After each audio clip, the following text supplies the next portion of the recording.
ठीक है जी, स्टार्ट करते हैं। तो अभी आज थोड़ा सा ये डिस्कस करेंगे ना, क्योंकि इसमें पार्ट कंप्लीट होने वाला ही है। कल हमने ये डिस्कस किया था, अभी थोड़ा है ना स्लो स्लो, क्योंकि इसको इस वीक में थोड़ा कर रहा हूँ, ये हो जाएगा। आज मैं ये डिस्कस करूंगा, कल हम लोग ये डिस्कस करेंगे। कल हो सकता है कंप्लीट ही हो जाए ना, हाँ। तो कल हम हो सकता है कि ये वाला पार्ट, अरे क्या हुआ, ये पार्ट हम लोग कल कंप्लीट करके कल में भी सिलेबस कंप्लीट हो जाएगा ना। तो कल ये रहेगा डिस्कस करना कि व्हाट इज दिस, है ना, Mann Whitney U test and then rank correlation coefficient. ये बस फॉर्मूला है और कुछ खास नहीं है। और इस पे क्वेश्चंस आए हैं, इस पे तो क्वेश्चन नहीं आया है। जैसे साइन टेस्ट पे अभी तक गेट में एक भी क्वेश्चन नहीं आया है। इस पे भी टेस्ट अभी क्वेश्चन नहीं आया हुआ है ना। Wilcoxon sign rank test I think question आया है, देखो शायद नहीं आया है क्वेश्चन। देखते हैं है कि नहीं है। तो उसके बाद है ना, तो कल आज ये डिस्कस करा देता हूँ, कल बाकी पार्ट करा के फाइनली सिलेबस ओवर हो जाएगा। उसके बाद हम लोग फिर एक बार पीवाईक्यू डिस्कशन स्टार्ट करेंगे, जैसे जैम में भी चल रहा था ईयर वाइज। तो वैसे ही गेट में 2024 के पेपर से स्टार्ट करेंगे, 24, 23, 22। तो मैं आपसे पहले ये रिक्वेस्ट करूंगा, आप लोग पहले सॉल्व कर लेना, फिर डाउट क्लास में आना है ना। क्योंकि सॉल्व करके आओगे तो आपको पता होगा क्या डाउट है, फिर हम वो डिस्कस कर सकते हैं। ठीक है, तो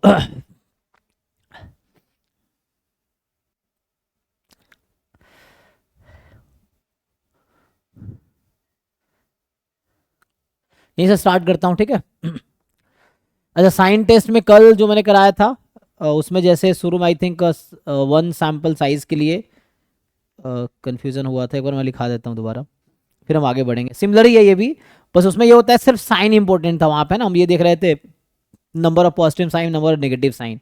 इसमें विल्कॉक्सन साइन रैंक टेस्ट में ये है कि मैग्नीट्यूड भी इंपॉर्टेंट है, यहाँ पे साइन भी देखते हैं।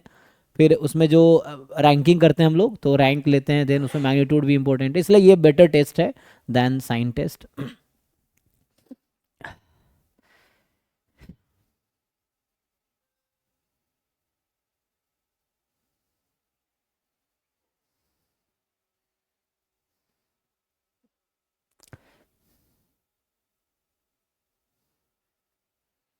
तो जो साइन टेस्ट में एक बार है ना, जो साइन टेस्ट में स्मॉल सैंपल साइज के लिए जो लिखा था हमने, अगर इसका एक बार मैं बात करूं, जनरली है ना, जब लार्ज सैंपल होगा तो वो फिर आप कन्वर्ट कर लेंगे उसको नॉर्मल में। जैसे कल बताया था कि T plus less than N by two, less than equal to N by two, और more than N by two के लिए तो वो फिर स्टैंडर्ड नॉर्मल में कन्वर्ट हो जाएगा। उससे पहले क्या था, सिंपल मान लीजिए जैसे एन लेस देन 25 है या लेस देन इक्वल टू ले सकते हैं। तो उसके लिए क्या कर रहे थे कि जैसे मेरे पास कुछ डेटा पॉइंट था x1 x2 xn, और मान लो कुछ पॉइंट दे रखा है, जरूरी नहीं कि सैम्पल है। तो सिंपली मेरे पास कुछ नंबर्स हैं x1 x2 xn, और हमें ये टेस्ट करना होता था कि लाइक कि यहाँ पे मीडियन जो है, कोई small am not a number है अगेंस्ट h1 है मोर देन एम नॉट। तो हम क्या कर रहे थे कि जो एक्साइज है उसमें से हम लोग ये एम नॉट को घटा रहे थे। फिर हम ये देख रहे थे कि नंबर ऑफ पॉजिटिव साइन, जो भी नंबर आ रहा है इसमें देख रहे थे नंबर ऑफ पॉजिटिव साइन इसमें, है ना, number of positive sign, and T minus था number of negative sign. And फिर अपडेट यहाँ एन जो होता था, जो एन, क्योंकि जो डिफरेंस जब जीरो हो जा रहा था उसको हम इग्नोर कर देते हैं ना। तो मेनली जो अपडेटेड एन था, अपडेटेड एन जो हम ले रहे थे वो टी प्लस और टी माइनस, ये था हमारे पास, है ना, टी प्लस और प्लस में टी माइनस था। फिर इसके अकॉर्डिंग हम ब्रेक कर रहे थे। फिर इस वाले केस में क्वेश्चन है क्रिटिकल रीजन क्या था। तो इसमें क्या क्रिटिकल रीजन होगा स्मॉल सैंपल टेस्ट में। और दूसरा केस है कि जैसे एच नॉट जब है, M is M naught against M less than M naught है। और तीसरा केस जब है M is M naught against M is different than M naught, यही है। तो क्रिटिकल रीजन क्या है,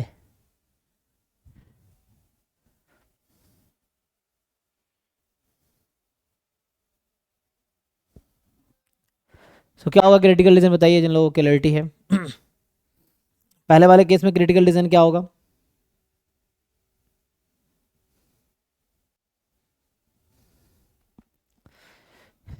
तो इसमें यह है कि मान लीजिए जैसे मैं कल लिख रहा था T1 है जो कि होगा maximum of T plus comma T minus, और मान लो ये वैल्यू निकल के आई स्मॉल T1 लेट से, ठीक है। तो इसका जो हम क्रिटिकल रीजन लेंगे, अब देखो ये जो T1 यहाँ जो मैं लिख रहा हूँ, फिर से कहना चाहता हूँ T1 जो है, या तो अब डिपेंड करता है ये नंबर कौन सा निकल के आता है। अगर मान लो आपका इसमें जो लार्जर है वो T प्लस है, तो T1 is T plus only. और अगर मान लो T माइनस की वैल्यू यहाँ पे आती है, लार्जर है, तो T1 is T minus actually, और T प्लस T माइनस दोनों का डिस्ट्रीब्यूशन क्या था? बाइनोमियल, हाँ बाइनोमियल n कॉमा 1/2, यही था ना। सो वही था। तो सिंपली तो यहाँ से जो क्रिटिकल रीजन आएगा ये होगा T1 मतलब P वैल्यू के थ्रू हम देख रहे थे ना। सो सीधा सीधा इसके अकॉर्डिंग डिसाइड कर लो रिजेक्ट कब करोगे। तो चलिए हम ये कर रहे थे कि मैं कह रहा था P वैल्यू निकाल लो। तो इसमें यह है कि probability T1 more than equal to T1 under H0 है ना। और अगर ये होता है, रिजेक्ट कब करते हैं हम लोग?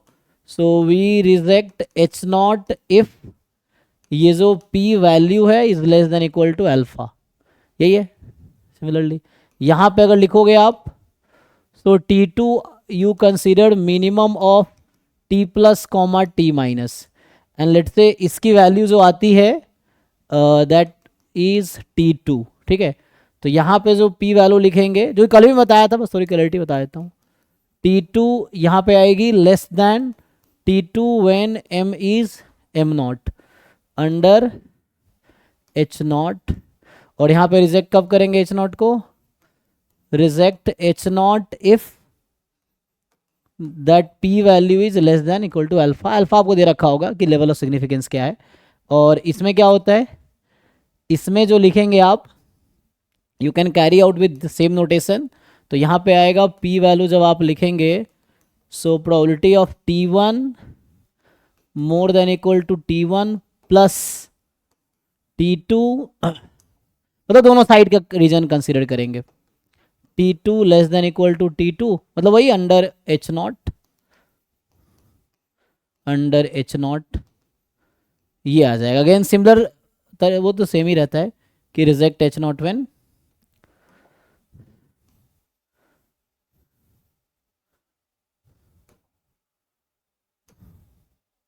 सो यही रहेगा क्राइटेरिया। तो ये तो इन जनरल क्राइटेरिया है ना टेस्टिंग में, जहाँ पे P वैल्यू निकालते हैं वहाँ पे। तो ये था बस जो स्मॉल सैंपल के लिए। और लार्ज सैंपल हमने कहा ही था कि जब लार्ज सैंपल होगा तो उसके अकॉर्डिंग कल हमने सॉल्व किए ही थे। तो मैं आगे बढ़ता हूँ। तो ये तो सिंपल उसके लिए है, कल क्वेश्चन हमने किए थे उस पर आप दोबारा सॉल्व करके देख लीजिए। आगे अगर स्टार्ट करें नेक्स्ट वाला जो है, तो अभी तक है ना, मतलब sign test on question sign rank test पे भी आया आई नहीं हैव अ है। Question sir. जी बोलिए। सर एक्चुअली मैं पूछ रहा था कि जब एम ऑल्टरनेटिव हाइपोथेसिस में हम लोगों को दिया जाएगा M greater than M naught, हाँ हाँ। तब हम लोगों को वो मैक्सिमम वाला लेना पड़ेगा। अ, हाँ मैक्सिमम ये लेंगे। ऐसे कल आपको हमने बताया था कि अगर आप फिर से मतलब जो वैल्यू मिनिमम मिलेंगे ना, तो लेस देन इक्वल टू होंगे तब भी आंसर सेम ही आएगा। क्योंकि जो n है ना वो t प्लस और t माइनस का सम है, राइट। तो ओके तो होगा क्या यहाँ पे, ये जो probability t plus more than equal to T1 ये सेम ही आएगा, t minus less than equal to T2 ये सेम ही आएगा। तो हम लोग जो मर्जी वो ले सकते हैं। हाँ एग्जैक्टली exactly, हाँ। Okay okay. बस वो समझाने को ऐसा लिख दिया, अदरवाइज इसलिए इन दोनों में कोई डिफरेंस बहुत ज्यादा नहीं होगा, ठीक है ना। ये है क्योंकि n is t plus t minus, वही चीज है। तो मतलब स्मॉल t1 स्मॉल t2 का सम n हो जाएगा, वैसा है।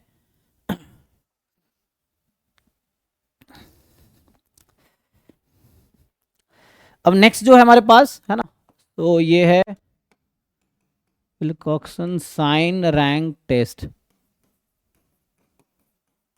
तो यहाँ पे साइन एंड रैंक दोनों आएगा। साइन टेस्ट में सिर्फ साइन था, अभी क्या होगा आपके पास रैंक सर भी ये हो। शायद बायनोमियल को फॉलो करता है इसलिए ऐसा होता है। हाँ हाँ हाँ आप वहाँ n पे आप क्योंकि उसमें जैसे कि सी मतलब NC0 NC1 यस वो करेस्पॉन्डिंग NCn -1 NCn के यस बराबर एग्जैक्टली, उस जैसे मान हिसाब लीजिए से। T1 more than equal to 8 वही होगा जो T2 less than equal to 2 होगा, या तो T1 ही उसके लगा लो हिसाब क्योंकि से दोनों का होगा। डिस्ट्रीब्यूशन तो कॉमन है ना। T1 T2 आइडेंटिकली डिस्ट्रीब्यूटेड है, एग्जैक्टली बाइनोमियल है इसलिए ऐसा हो रहा सर है। वही सोच रहा था अभी कि बायनोमियल की वजह से शायद यस हो यस रहा है। यस, हाँ बाइनोमियल की वजह से ऐसा हो रहा है। अब इसमें क्या है, तो इसका क्या अप्रोच है, तो इसमें यही है कि जो डिस्ट्रीब्यूशन है वो कॉन्टिन्यूस होने चाहिए, सिमेट्रिक होने चाहिए, है ना। तो उसके लिए ये अप्लाई होता है। तो ये क्या मेनली ये सब याद रखना पड़ेगा आपको, किसमें क्या टेस्ट स्टैटिस्टिक है, क्या क्राइटेरिया है। तो ये जितना ज़्यादा आप प्रैक्टिस करेंगे याद रहेगा, नहीं तो भूल जाएंगे, ये चीज़ें हैं। तो है ना, ये शुरू में बनाई, ये सब बहुत ओल्ड टेस्ट है जो बहुत कम यूज़ होता है आजकल।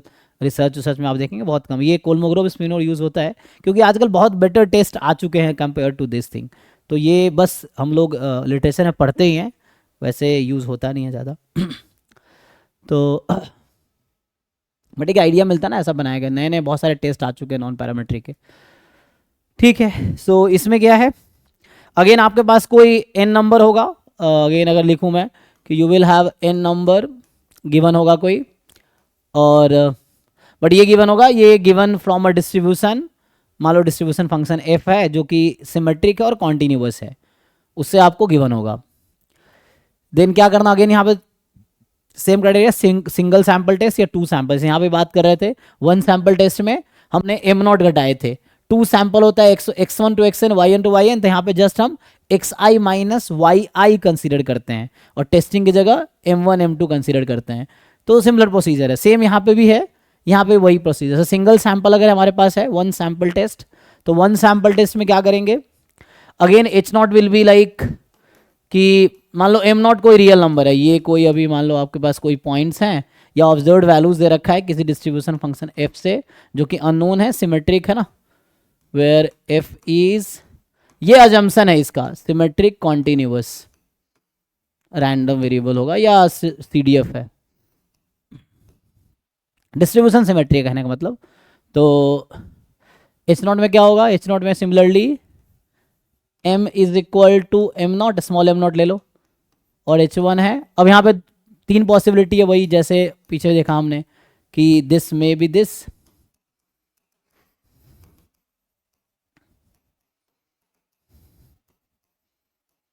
या तीसरा वही m अननोन मीडियन है, capital M is the unknown median, ठीक है।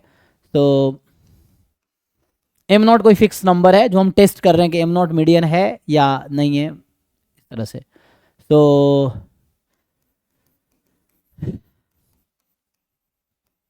ये हमारे पास है।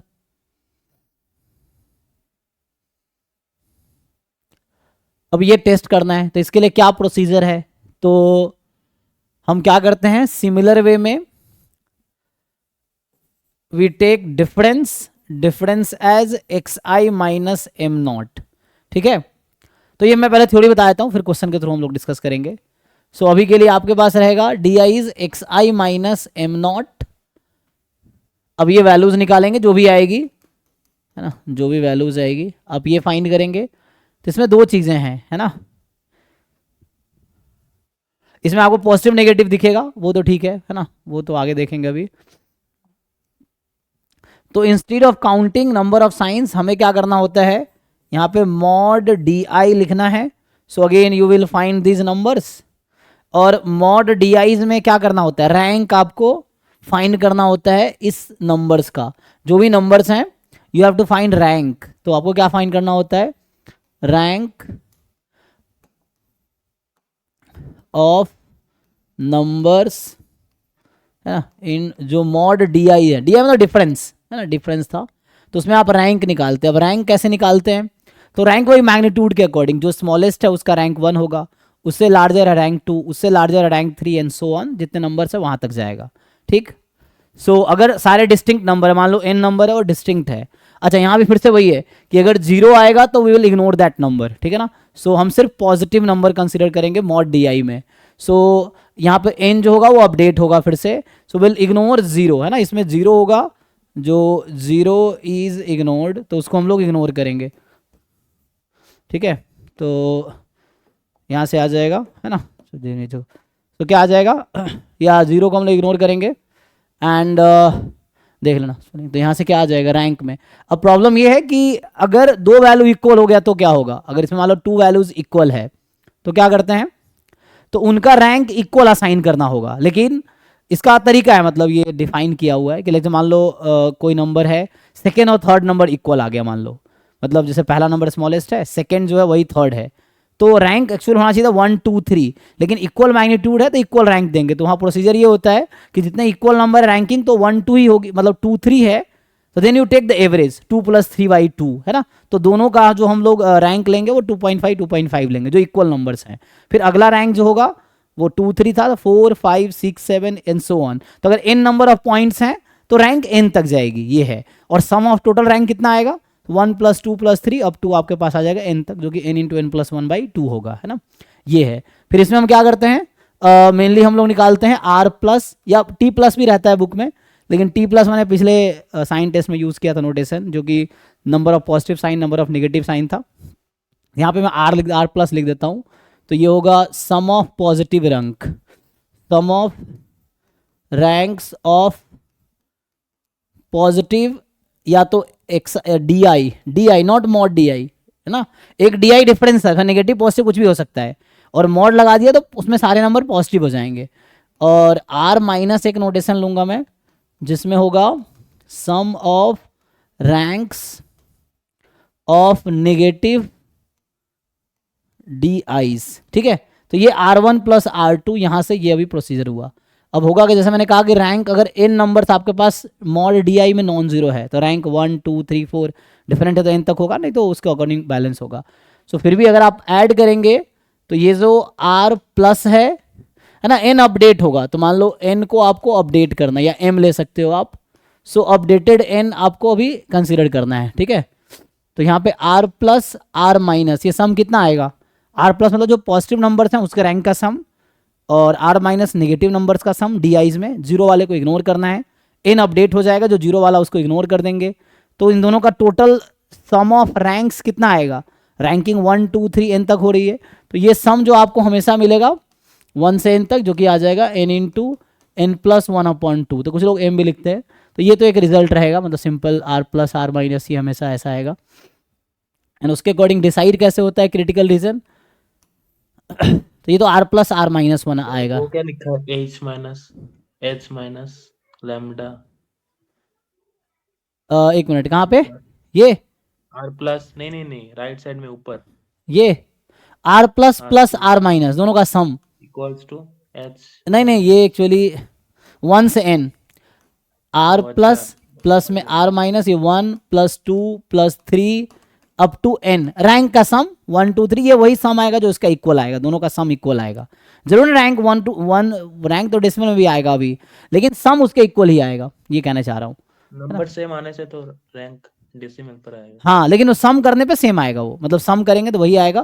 तो इट्स बेटर आप ये ना लिख के आप सिर्फ ये लिख लो, n × n + 1/2, तो ये आपको जो सम मिलता है n × n + 1/2 आएगा हमेशा, है ना, यहाँ पे ये मिलेगा। अब इसका क्रिटिकल रीजन कैसे डिसाइड होगा, क्या लेते हैं आप लोग,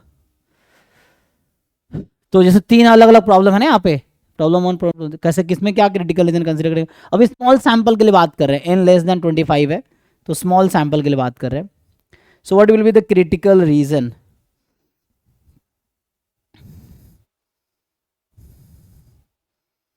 तो आपको एक क्रिटिकल पॉइंट दे रखा होगा at alpha level of significance. तो मान लो ऐसा है, let R be critical point, वो क्वेश्चन में गिवन होगा, critical point at alpha level of significance, ये है। तो जो पहला प्रॉब्लम मैं अलग लिखता ना, ये जो प्रॉब्लम था इस वाले में, तो मैं सिर्फ H1 के रेस्पेक्ट में लिखता हूँ, तो क्या होगा, तो बाकी कई जगह अलग अलग तरीके से लिखा हुआ है, लेकिन कोई क्वेश्चन सॉल्व करेंगे तो हर तरीके से आंसर सेम रहेगा, रिजल्ट आपको सेम मिलेगा, ठीक है ना। जैसे अगर H1 जब हमारे पास है m more than m not, तो इसका जो रिजेक्शन रीजन होगा, reject h not if small sample test की हम बात करें ना, तो अभी हम मान रहे हैं n less than equal to 25 है, क्योंकि अगेन n जब लार्ज होगा तो अप्रोक्सीमेशन हो जाएगा। तो रिजेक्ट h नॉट इफ क्या आता है, तो यहां जो एक रिजल्ट है r minus less than equal to r alpha, ये रहेगा इस वाले ऑल्टरनेटिव के लिए, ठीक है। अगर ऑल्टरनेटिव है m less than m not, ठीक है, सो इसके लिए रिजेक्शन रीजन होगा reject h not if r plus less than equal to r alpha, ठीक है। एंड तीसरा वाला जो केस है, जो थर्ड केस है कि h1 है हमारे पास, m is different than m not, तो यहाँ पे जो एक है ना नया टर्म आता है r, जो आप देखते होंगे अक्सर लोग यूज करते हैं, r is the minimum of r plus comma r minus, तो यहाँ पे जो रिजेक्शन रीजन आएगा, reject h not if r is less than r alpha, या at least one of them should be less than r alpha. So r alpha आपको मैं given होगा, नहीं तो फिर वही p वैल्यू वाला तरीका होगा। सो अभी के लिए ये दिए, तो फिर लार्ज सैंपल में z में कन्वर्ट हो जाएगा, तो अकॉर्डिंग टू नॉर्मल जैसे आप नॉन पैरामीट्रिक में करते थे वैसा क्रिटिकल रीजन आएगा। तो ये रिजेक्शन क्राइटेरिया है, लेस देन इक्वल टू ना, तीनों में लेस देन इक्वल टू ही है ना, तीनों केस में लेस देन, डिफरेंस क्या है, r minus r plus r क्या है, minimum of r plus r minus. तो ये बेसिक स्टोरी है वन सैंपल टेस्ट के लिए, जिसका स्मॉल सैंपल साइज होगा उसके लिए। अब बाकी टू सैंपल टेस्ट में डिफरेंस क्या आएगा, तो टू सैंपल टेस्ट में सिमिलर प्रोसीजर होगा, आपके पास x1 x2 xn दे रखा है और y1 y2 yn दे रखा है, टू सैंपल दे रखा है ना।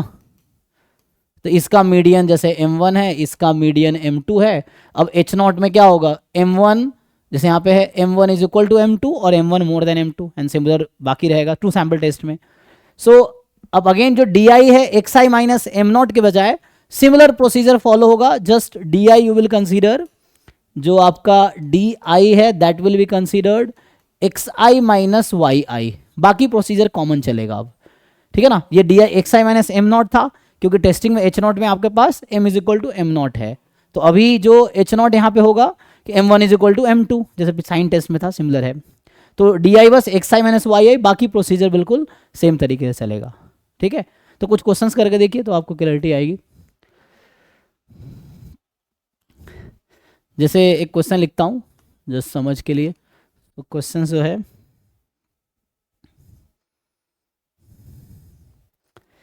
ये आपसे कह रहा है कि, तो डेसिमल लिखने की ज़रूरत नहीं है ना,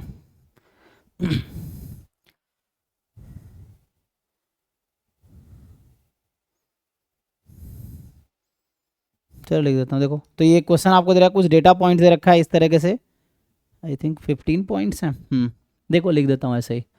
सो जस्ट लैंग्वेज नहीं लिखता हूँ, बस मैं पॉइंट्स लिख देता हूँ। 8.3, 9, 8.8, 10.5, 10.7, 8.3, 9.7 एंड 10.1, फिर आगे है 7.9, 10 एंड देन 11.1, 8.6, 8.9, 9.3, 8.5 एंड 9.4।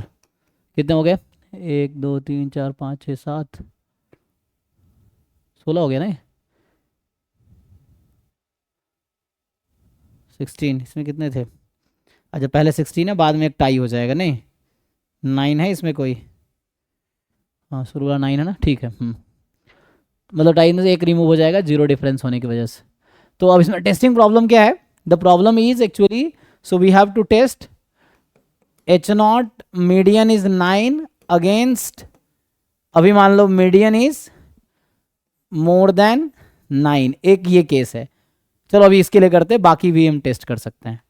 और आपको बोल रखा है कि at 5% level of significance, at 5% level of significance critical point जो है, क्रिटिकल पॉइंट आपको दे रखा है, तो जिसका नोटेशन अगर लिखूं अभी के लिए तो R 0.05 and this is given here.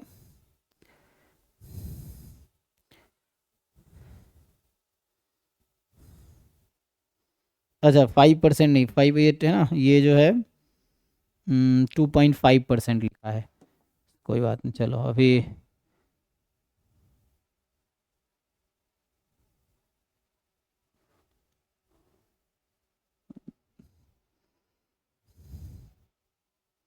या इसको चलो 2 साइडेड टेस्ट बना देते हैं, ठीक है। तो यहाँ मैंने क्या लिखा था कि सो यहाँ जो आएगा R मिनिमम लिया ना हमने, सो एक मिनट, तो यहाँ पे जो हमने लिया था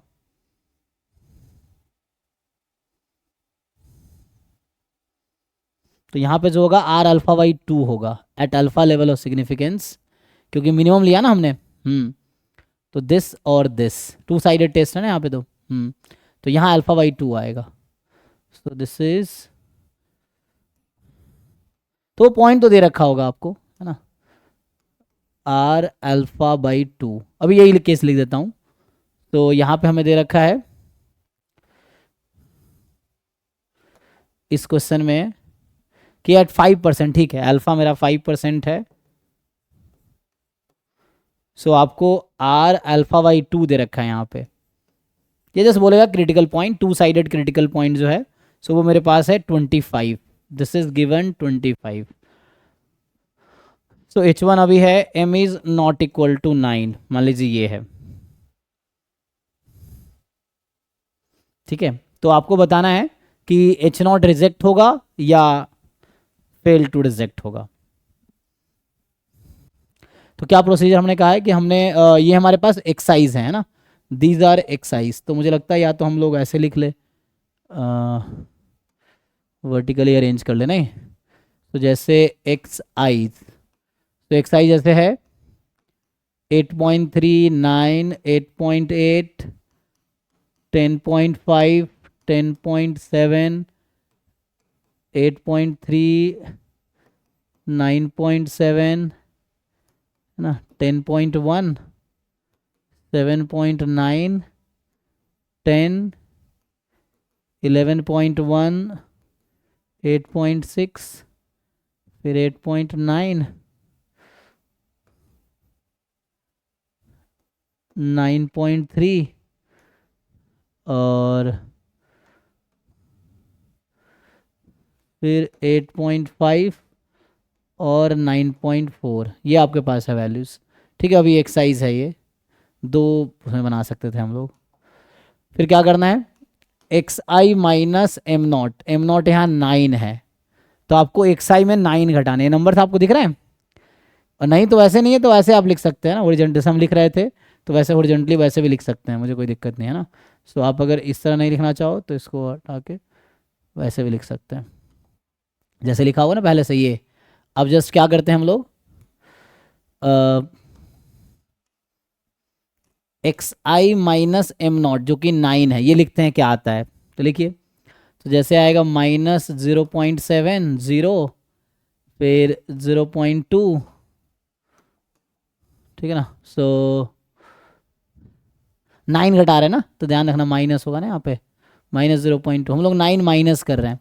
सो ये पोस्ट साइन का ध्यान रखना है, क्योंकि अगर गलत होगा तो आपका आंसर गलत आएगा, ठीक है। So minus 0.2, 1.5, 1.7 and minus 0.7 and plus 0.7, ये रहेगा। इधर घटाएंगे तो 1.1, ठीक है ना, ये हम फाइंड कर रहे हैं, तो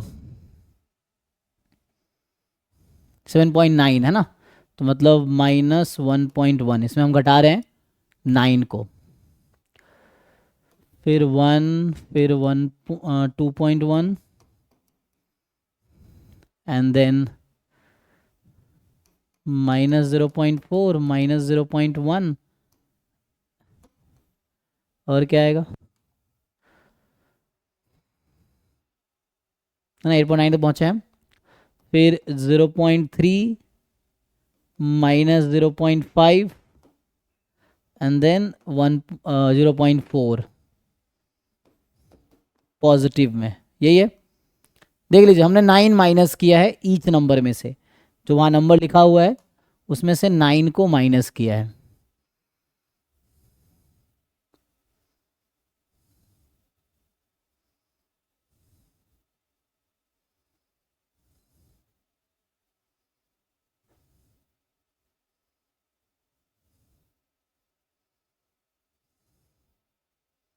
ठीक है, तो एक तो जीरो को डिस्कार्ड करना पड़ेगा, तो अभी के लिए ये जीरो जो है ना इसको आप हटा देंगे, है ना। सो इसको एलिमिनेट करना है, जीरो को एलिमिनेट करना है।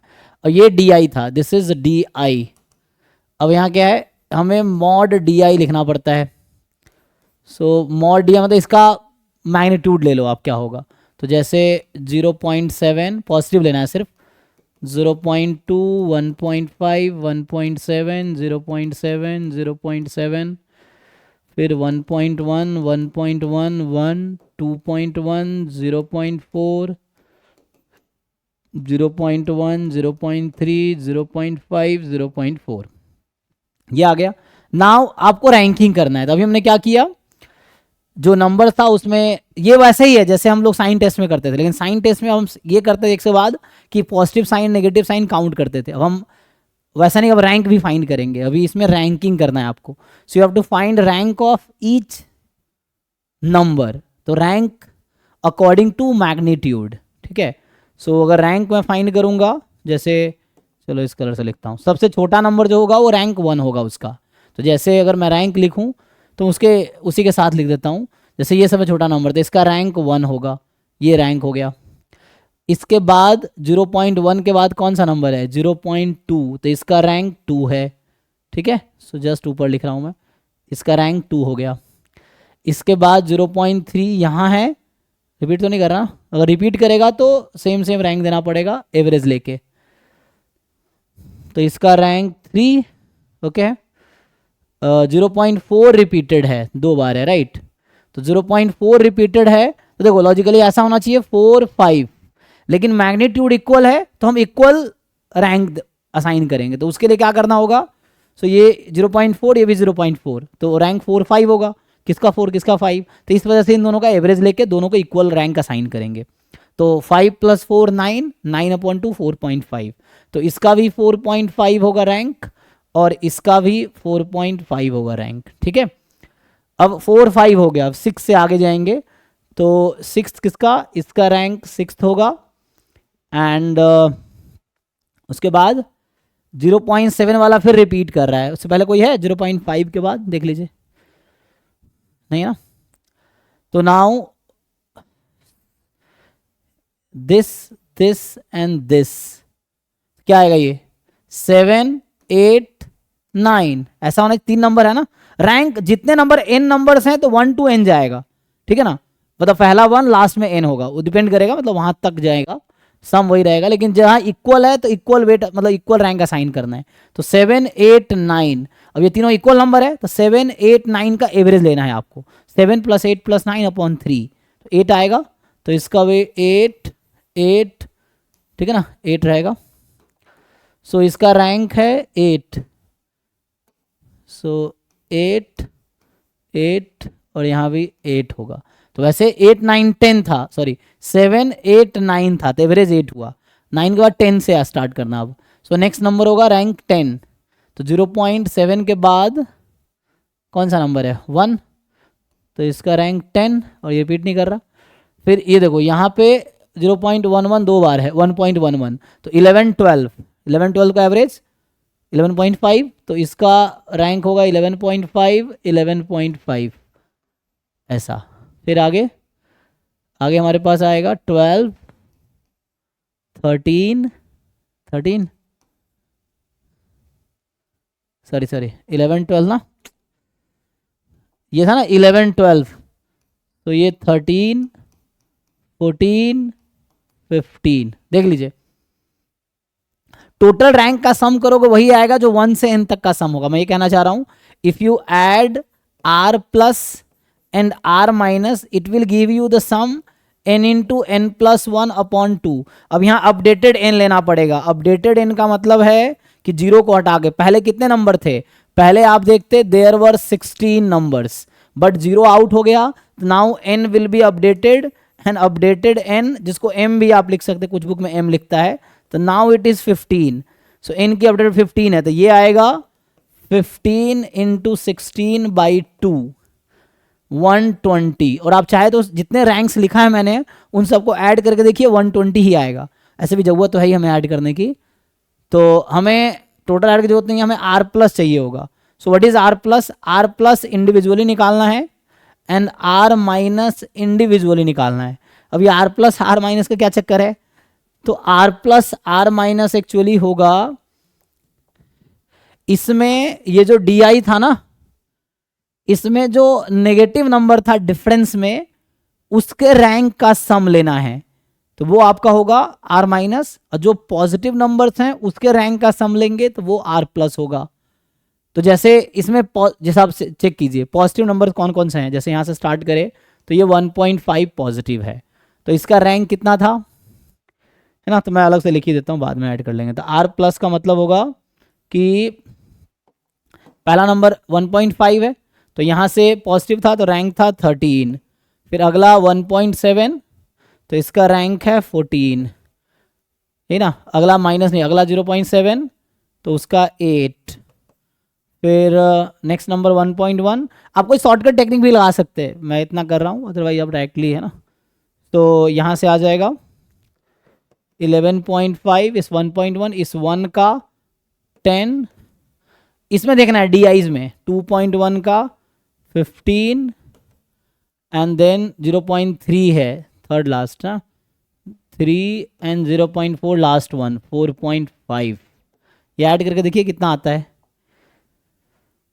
सो 13 प्लस 14 27, 27 प्लस 8 35, 35 45, फिर 46 47, फिर 57, 57 प्लस 10 67 प्लस 5 73 प्लस 3 76 प्लस 4 80 80 नहीं होगा, आई थिंक कहीं लिखने में 79 है शायद, चेक करो।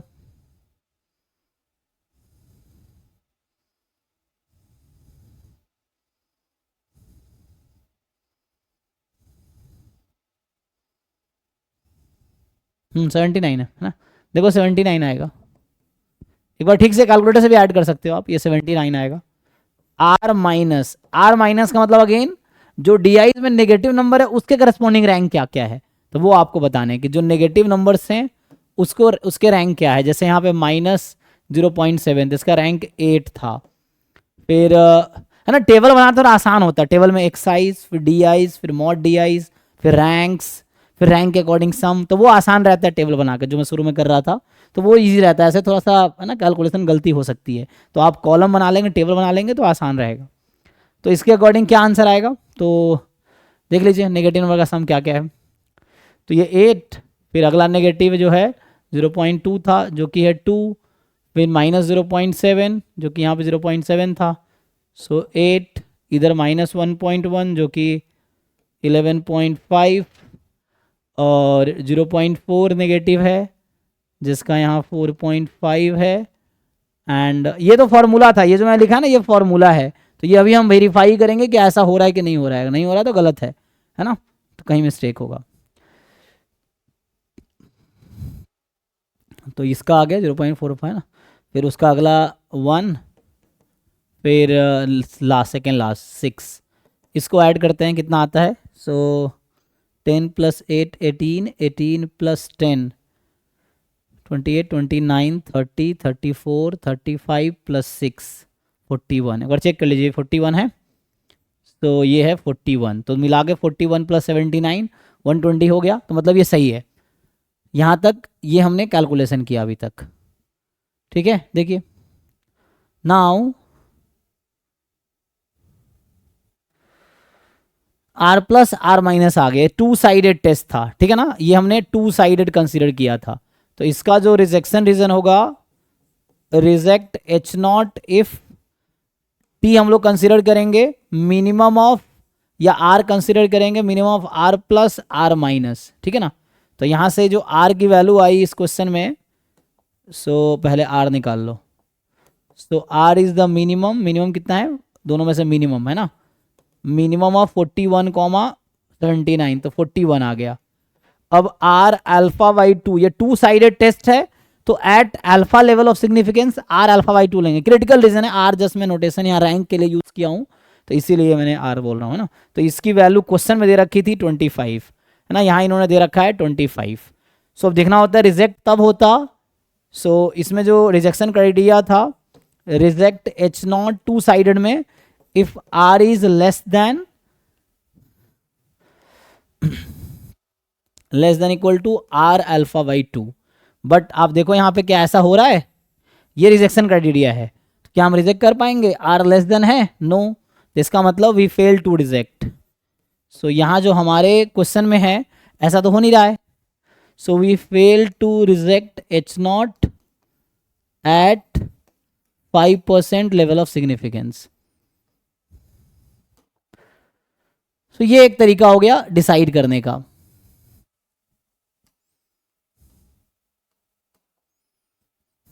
ठीक है जी। अब टू सैंपल टेस्ट होगा तो भी सिमिलर प्रोसीजर होगा, है ना, टू सैंपल वाले में भी होगा तो सिमिलर प्रोसीजर ही। अब अगर मान लीजिए जैसे होता है कि एन लार्ज है तो क्या होगा, जैसे मैंने कहा टू सैंपल होगा तो सिमिलर प्रोसीजर, बस डी में x I minus M not के बजाय एक्स आई माइनस वाई आई लेंगे, ये टेबल से आसान रहता है।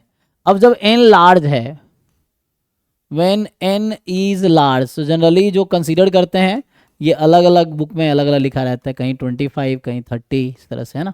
सो मान लो एन मोर देन 25 ये लेके चल रहा हूँ, तो इसके लिए क्या क्राइटेरिया है, फिर क्या होगा।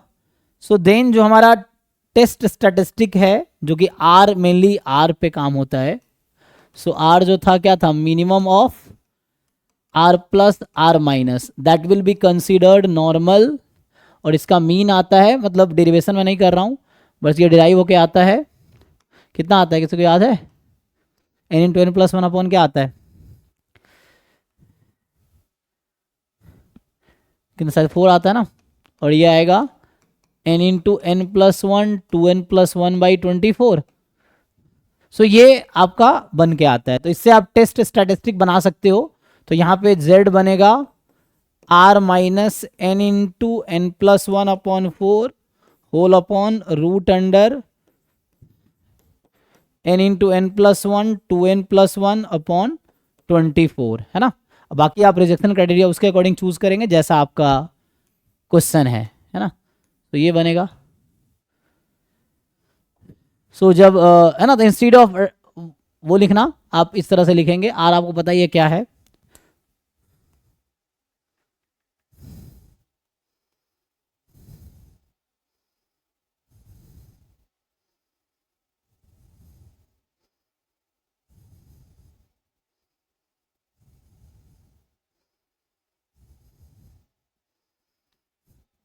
और ये एन अपडेटेड एन होगा, ठीक है ना, जीरो को डिस्कार्ड करके, तो ये एन यहाँ से डिसाइड होगा, ये है ना, पहले आप डिफरेंस लिखेंगे, फिर मतलब मेनली यहाँ तक तो प्रोसीजर कॉमन ही रहेगा, यहाँ तक तो कॉमन रहेगा, क्योंकि यहाँ से आर हम कैसे निकालते हैं, R is minimum of R plus R minus, तो आर तो यहाँ तक तो सेम रहेगा, यहाँ के बाद प्रोसीजर चेंज होगा ना। तो फिर रिजेक्शन क्राइटेरिया यहाँ चेंज हो जाएगा कि जब H1 है m more than m not, तो जो रिजेक्शन रीजन होगा कि that r is more than equal to R alpha, और H1 जब रहेगा m less than m not, so ये r के बजाय z ना, r नहीं, सो z ले लो, क्योंकि हम z के लिए काम कर रहे हैं ना, तो इसका डिस्ट्रीब्यूशन तो नॉर्मल 0 1 है, ये जो z है इसका डिस्ट्रीब्यूशन नॉर्मल 0 1 है, तो ये तो नॉर्मल में कन्वर्ट हो गया, तो यहाँ आ जाएगा रिजेक्शन रीजन, है ना। तो ये रिजेक्शन रीजन जो इसके लिए बनेगा that will B z more than z alpha, यहाँ आएगा z less than minus z alpha, and तीसरे वाला केस जो होगा जब H1 आपका डिफरेंट है दिस, तो क्या आता है mod Z Z alpha by 2, इस तरह से आ जाएगा। तो ये क्राइटेरिया आएगा सिंपल। कोई क्वेश्चन लेके सॉल्व करके देखिए। सो अगर मैं कोई क्वेश्चन लूँ कि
इस तरह से कुछ क्वेश्चन है देखिए। सो मतलब सिंपल बस कैलकुलेशन है और कुछ नहीं है, बाकी कर तो लेंगे ही।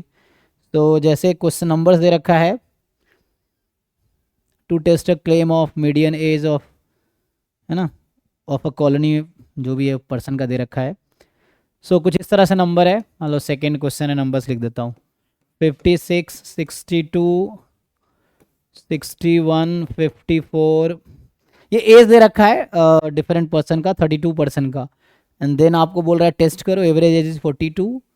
तो इस तरह से कुछ है 56, 62, 61, 54, 52, 32, 24, 35, 50, then 42, 52, then 49, for 26, 31, 31, 54, and then 38, 36, 45, 53, 37, 40, 38, 31, 29, 25, 45, 32, 49, 39, 36, 38। देखिए 32% है। 1 2 3 4 5 6 7 8 9 10 11,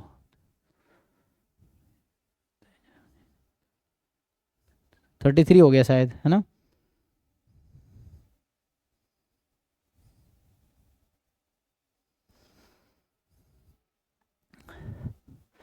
ठीक है, जस्ट काउंट करके कैलकुलेशन कर लीजिए, मगर काउंट कर देता हूँ ना।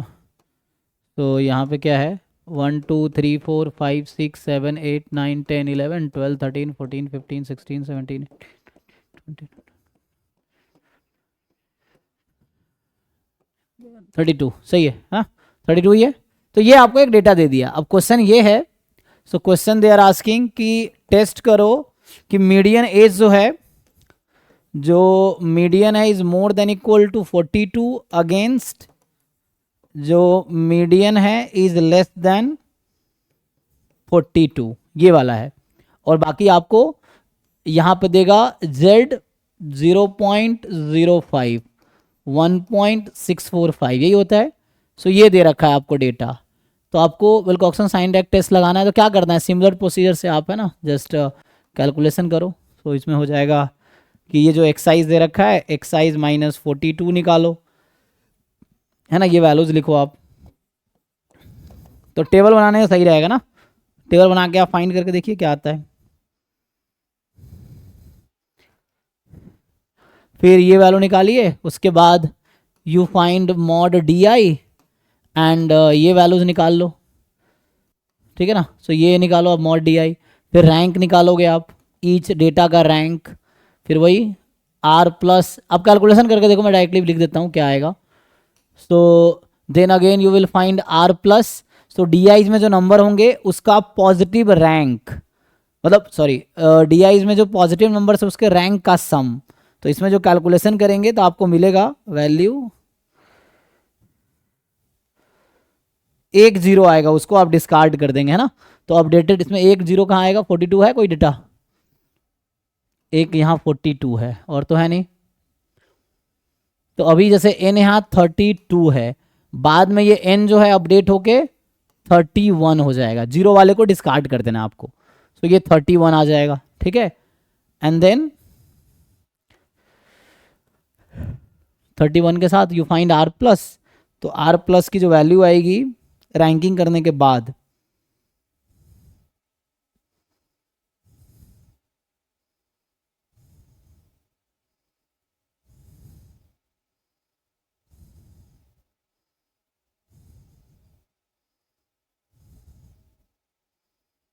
सो R plus will sum of, है ना। सो ये आएगा 239 and R minus will be 257। तो आर जो हम लेते हैं minimum of R plus R minus, जो कि आपके पास आएगा 257, और फिर हमें z कंस्ट्रक्ट करना है। So R minus N into N plus 1 upon 4, ठीक है ना। और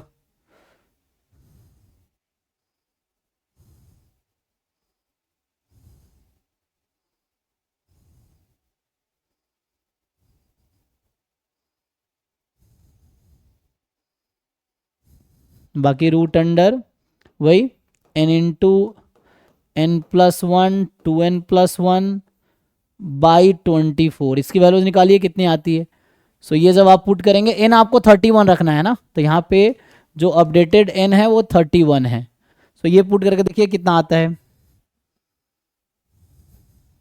सो जब आप फाइंड करेंगे तो इस z की वैल्यू निकल के आती है -0.18। अच्छा यहाँ टेस्ट क्या है, z लेस देन है ना। अच्छा तो लेस देन है तो क्राइटेरिया क्या होगा जी, ये तो माइनस जेड अल्फा हो जाएगा। तो यहाँ रिजेक्शन होगा, reject H0 if z is less then minus Z alpha, तभी रिजेक्ट कर पाएंगे।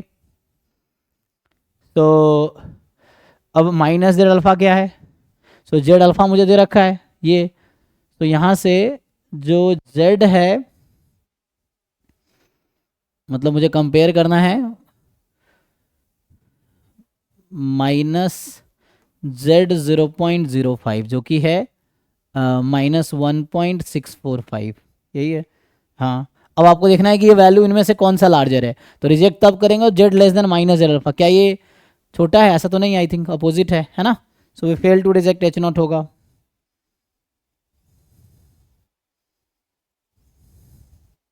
देख लीजिए तो यहाँ क्या रिजेक्शन आ रहा है, इसमें तो नहीं आ रहा ना। तो हमारा जो क्वेश्चन है हमारे में कि यहाँ पे z वैल्यू ज़्यादा है माइनस जेड अल्फा से, इसका मतलब है we fail to reject H0। ये चीज़ है, यही प्रोसीजर रहेगा। 2 सैंपल टेस्ट में भी सिमिलर रहेगा, जस्ट यहाँ पे जो डिफरेंस है D I x I minus 42 उसका एक्स आई माइनस वाई आई होगा, सिमिलर वे में होगा। तो एक्चुअली इन दोनों टेस्ट पे भी तो एग्जाम में कोई क्वेश्चन आया नहीं, गेट में कोई क्वेश्चन आया नहीं है ना। ये जो टॉपिक है, जैसे हमने कल साइन टेस्ट डिस्कस किया, अभी बिल्कुल साइन टेस्ट डिस्कस किया, कल लास्ट क्लास होगी इस टॉपिक की, तो कल हम लोग ये वाला पार्ट कंप्लीट करके कल कंप्लीट करेंगे, है ना। सो कल ये वाला पार्ट कंप्लीट हो जाएगा, तो कल हम लोग डिस्कस करेंगे मान विटनी यू टेस्ट, फिर स्पीयरमैन रैंक कोरिलेशन कोएफिशिएंट और केंडाल्स का फॉर्मूला जो है वो लिख के, फिर कल हम लोग एक दो जो भी गेट के क्वेश्चन है गेट के पीवाई की वो डिस्कस करेंगे कल। मतलब कल जो ये गेट स्टैटिस्टिक्स के सिलेबस की लास्ट क्लास ही होगी, तो उसे सिलेबस कंप्लीट हो जाएगा। उसके बाद फिर परसों से हम लोग पीवाई की डिस्कशन स्टार्ट करेंगे ईयर वाइज। अभी जैसे जो भी टॉपिक हमने पढ़ा है उसके टॉपिक वाइज क्वेश्चंस किए हैं, साथ में कुछ क्वेश्चंस हमने टॉपिक वाइज किए हैं। तो अभी क्या है, ईयर वाइज डिस्कशन स्टार्ट होगा। गेट 2024 सॉल्यूशन ईच 1 to 65 आपको सारे करके आने हैं। इवन एप्टीट्यूड भी, वो भी हम डिस्कस कर सकते हैं। अल्लाह I am not expert, but ठीक है हम साथ में डिस्कस कर सकते हैं, ठीक है ना। क्योंकि आपको 15 मार्क्स से एप्टीट्यूड भी है, तो करना तो वो भी है। तो आप जब सॉल्व करके आओ तो एप्टीट्यूड भी सॉल्व करना हो, मैं बता दूं, है ना। तो 1 to 65 पूरा क्वेश्चन सॉल्व करके आओ, और जो भी डाउट्स है वो हम डिस्कस करेंगे स्पेशली। मैं पूरा पेपर डिस्कस कर सकता हूँ, लेकिन स्पेशली आप सॉल्व करके आओ, जो डाउट रहेगा वो डिस्कस करेंगे। तो अभी एक क्लास और इसका है, उसके बाद हम पेपर डिस्कस करेंगे। तो कल मैं ये वाला पार्ट डिस्कस करूंगा। इन दोनों में कोई क्वेश्चन आया नहीं है साइन टेस्ट पे, विल्कॉक्सन साइन टेस्ट पे। कल हम ये वाला पार्ट डिस्कस करेंगे, फिर देखेंगे जो क्वेश्चन आया होगा अभी मिल जाएगा PYQ डिस्कशन में, है ना। छूटना तो है नहीं, क्योंकि PYQ तो सॉल्व करना ही है आपको। तो ये चीज़ें हैं। तो कल हम ये पार्ट कंप्लीट करके फिर हम लोग PYQ सॉल्यूशन देखेंगे ईयर वाइज, ठीक है, नेक्स्ट क्लास से। तो मैं यहीं स्टॉप करता हूँ। इसका बस बेसिक मैंने साइन टेस्ट कल बता दिया। ये हमने बेसिक बस आपको विल्कॉक्सन साइन नेक टेस्ट बता दिया, और आप बुक में पढ़ सकते हैं डिटेल में। बाकी गेट में तो कोई आया नहीं है, फिर भी मैंने डिस्कस किया है। ये मान विटनी टेस्ट से, है ना, 2 क्वेश्चन आए हुए हैं ऑलरेडी अभी। फिर रैंक कोरिलेशन पे कुछ क्वेश्चन है, तो वो हम डिस्कस करेंगे, ठीक है। तो अभी यहीं स्टॉप करता हूँ आज। बाकी डाउट वाले लोग रुक सकते हैं, बाकी लोग जा सकते हैं।